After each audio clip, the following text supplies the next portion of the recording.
கீழடி நீங்கள் கேட்டிங்கல்ல, நான் சொல்கிறேன்.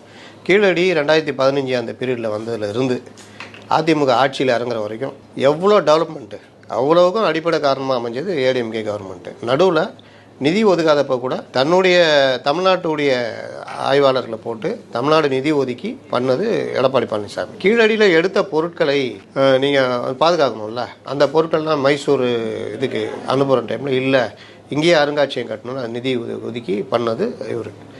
இரும்பு எடுத்த பொழுது அந்த இரும்பு எத்தனை வருஷத்துக்கு முன்னாடி உள்ளதுன்னு ஆய்வுக்கு அமெரிக்காவுக்கு அனுப்புனது எடப்பாடி பழனிசாமி, ஏடிஎம் கவர்மெண்ட்டு. அந்த முடிவை வாங்கி வச்சுக்கிட்டு திராவிட மாடலாக அறிவிக்கிறேன், தமிழர் 5000 ஆண்டுகளுக்கு முன்னர் இரும்பை பயன்படுத்தியிருக்கிறார்கள்னு பெருமை பேசுனது இவர். அப்போ இது எல்லாம் தெரிஞ்சே வேணும்னே ஒன்றுமே செய்யலை, நாங்கள் தான் போராடுறோம். இப்போ என்ன பிரச்சனை போராடுறதுக்கு? ஒன்றுமே கிடையாது. இவங்களுக்கு டெம்ப்ளேட் போராட்டம் நடத்திக்கிட்டே இருக்காங்களா மத்திய அரசுக்கு எதிராக, அதில் இது ஒன்று.